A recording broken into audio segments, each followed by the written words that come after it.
तारागढ़ किले की इन टूटी-फूटी दीवारों के बीच से जब सर्द हवा गुजरती है ना, तो आज भी वो सदियों पुरानी कहानियां फुसफुसाती है। और मैं यहीं खड़ा हूं, राजा पृथ्वीराज चौहान की अमर रक्षक आत्मा। सदियों से इन रहस्यों की रखवाली कर रहा हूं। आज के इस एक्सप्लेनर में आप मेरे साथ चलेंगे इन खंडरों की उस गहराई में, जहां आज भी मेरे तीरों की गूंज साफ महसूस होती है। ये कहानी उस रात की है जब एक नौजवान मेरे इन गहरे राजों तक पहुंच गया था। तो चलिए थोड़ा इसमें डिटेल में जाते हैं। जो भी इंसान मेरे इस प्राचीन साम्राज्य की गहराइयों में कदम रखने की हिम्मत करता है, उसके सामने एक बहुत पुरानी कसौटी होती है।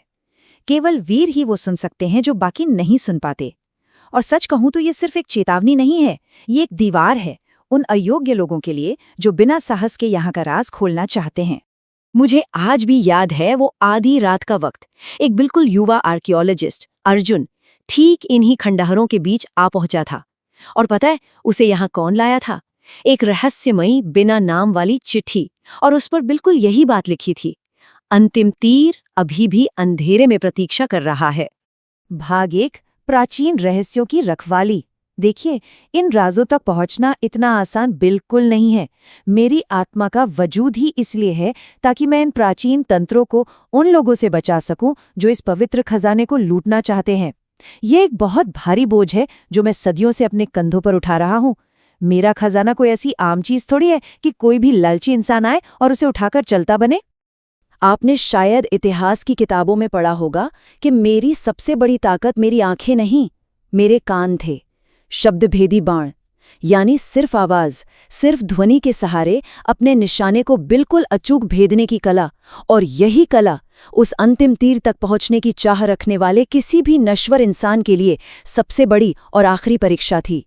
साउंड के इस विज्ञान को समझे बिना किसी की मजाल नहीं कि वो एक कदम भी आगे बढ़ सके। तो जैसे ही अर्जुन उस घने अंधेरे में आगे बढ़ा, काले कवच पहने हुए एक रक्षक ने उसका रास्ता रोक लिया। उसने साफ साफ चेतावनी दी कि घुसपैठियों का अंजाम कितना भयानक होता है। लेकिन इससे पहले कि वो लड़का कुछ भी समझ पाता, अचानक से जमीन फटी और फर्श धड़ाम से नीचे गिर गया। मैंने देखा वो सीधा उस अंधेरी, सिर्फ मशालों की रोशनी से जगमगाती हुई भूमिगत भूल भुलैया में जा गिरा। भाग 2, ध्वनि की परीक्षा। तो चलिए देखते हैं ये आगे कैसे बढ़ता है। असली चुनौती तो अब शुरू हो रही थी। अर्जुन अब सीधा मेरी एक कांसे की मूर्ति के सामने खड़ा था, जिसके हाथ में एक धनुष था। उस शांत गुफानुमा कमरे में अचानक बिजली जैसी एक गूंजती हुई आवाज आई, राजा का तीर पाने के लिए उस घंटी पर प्रहार करो जो सच बोलती है। वहां उसके सामने 3 घंटियां थी। ये कोई आम पहेली नहीं थी दोस्तों। यहां आंखों के धोखे को भुलाकर सिर्फ और सिर्फ कानों के सत्य को पहचानना था, तभी वो खुफिया डिब्बा खुलता। अब अर्जुन ने बिल्कुल वही किया जो मैं अपने युद्ध के मैदान में करता था। उसने अपनी आंखें बंद की और अपना पूरा ध्यान सिर्फ आवाज पर लगा दिया। पहली घंटी बिल्कुल शांत, दूसरी घंटी बजाई, एक बहुत ही हल्की और खोखली सी गूंज आई। लेकिन तीसरी घंटी एकदम तेज और तीखी धातु की आवाज। बिना एक भी सेकंड सोचे अर्जुन ने उस तीसरी घंटी को पूरी ताकत से खींच लिया। और तब वो विशाल मूर्ति अपनी जगह से खिसकने लगी। सदियों से बंद वो गुप्त कमरा खुल गया और वहां था नीलम की नोक वाला एक सुनहरा तीर, हमारा पौराणिक खजाना। लेकिन जैसे ही वो तीर रोशनी में आया ना, वहां की हवा अचानक से बदल गई। एक रक्षक होने के नाते मेरी आत्मा ने तुरंत महसूस कर लिया था कि अंधेरा और धोखा अब बिल्कुल करीब आ चुके हैं। और यहीं से शुरू होता है भाग 3, आश्चर्य बनाम अंधा लालच, विश्वासघात। वो कवच वाला रक्षक अचानक वापस आ गया और इस बार उसकी तलवार निकली हुई थी। लेकिन जैसे ही उसने अपना हेलमेट हटाया, सच्चाई किसी बुरे सपने से भी ज्यादा डरावनी थी। वो रक्षक कोई अनजान दुश्मन नहीं था, बल्कि खुद अर्जुन का अपना गुरु प्रोफेसर मल्होत्रा था। और ये इस बात को बिल्कुल सटीक तरीके से दिखाता है कि उन दोनों में जमीन आसमान का फर्क था। एक तरफ था अर्जुन, एक स्टूडेंट जो सच की तलाश में था, जिसके दिल में इतिहास के लिए एक आश्चर्य और सम्मान था। और दूसरी तरफ उसका अपना मेंटर, जो पूरी तरह से लालच में अंधा हो चुका था, जिसे सिर्फ और सिर्फ सत्ता और उस खजाने की भूख थी। ये एक सच्ची श्रद्धा और विनाशकारी लालच के बीच की सीधी टक्कर थी। भाग 4, न्याय और विनाश। सोचिए, एक गुरु ने अपने ही शिष्य को धोखा दे दिया था। एक रक्षक के रूप में मेरा गुस्सा अब सारी हदें पार कर रहा था। जैसे ही उस स्वार्थी प्रोफेसर ने उस सुनहरे तीर को छीनने के लिए अपने हाथ आगे बढ़ाए, मेरे किले का वो सदियों पुराना आत्मरक्षा तंत्र जाग उठा। पूरा का पूरा गुप्त कमरा बुरी तरह कांपने लगा। दीवारों में दरारें पड़ने लगीं। छत से बड़े बड़े भारी पत्थर मौत बनकर उन दोनों पर गिरने लगे। टेंशन ऐसी थी कि सांस रुक जाए। वो प्राचीन सुरंग अब किसी भी पल हमेशा हमेशा के लिए दफन होने वाली थी। और ठीक उसी आखिरी पल में, उन गिरती हुई दीवारों और पत्थरों के बीच, मैं, राजा पृथ्वीराज चौहान की आत्मा, मैं अपने पूरे तेजस्वी और चमकते हुए रूप में वहां प्रकट हुआ। अब वक्त आ गया था मेरा आखिरी न्याय सुनाने का। मेरी आवाज उस टूटते हुए कमरे में बादलों की गरज की तरह गूंजी। शक्ति सिर्फ उनकी होती है जो इस भूमि की रक्षा करते हैं, उनकी नहीं जो इसका लालच करते हैं।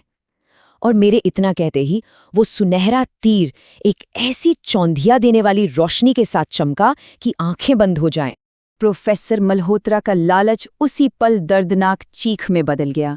उसने देखा कि वो महान तीर, जिसके लिए उसने सब कुछ दांव पर लगा दिया था, उसके अपने ही हाथों में राख बनकर हवा में उड़ गया।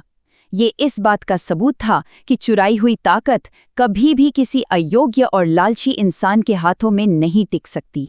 लेकिन मुझे उस सच्चे और हिम्मती लड़के अर्जुन को बचाना था। पत्थरों के ठीक बीच से मैंने एक छोटा सा गुप्त पत्थर का दरवाजा खोल दिया। अर्जुन ठीक सही वक्त पर वहां से भाग निकला और उसके निकलते ही वो कमरा हमेशा के लिए ढह गया और उस लालची गुरु का अंजाम वहीं पत्थरों के नीचे हमेशा के लिए दफन हो गया। भाग 5, साहस की विरासत। रात के उस विनाशकारी तूफान के बाद जब अग्नि शांत हुई तो एक बहुत ही सुकून भरी सुबह निकली। अर्जुन अब बिल्कुल सुरक्षित किले की सबसे ऊंची चोटी पर खड़ा था। पर सच कहूं, वो अब कल रात वाला अर्जुन नहीं रहा था।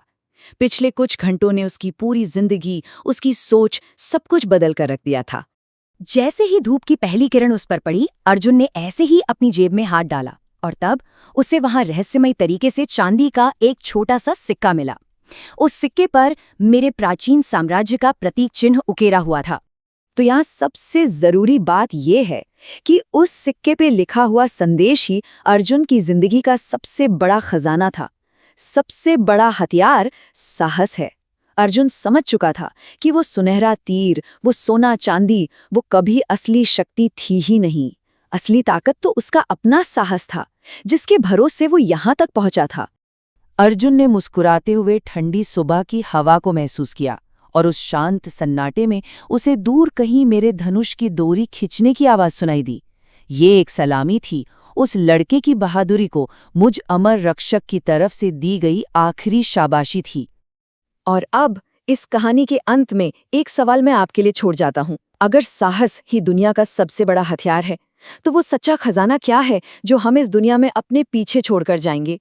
क्या वो शक्ति और पैसा है, या वो विरासत जो सदियों तक आने वाली पीढ़ियों का रास्ता रोशन करेगी? ये एक ऐसी बात है जिस पर आराम से बैठकर जरूर सोचना।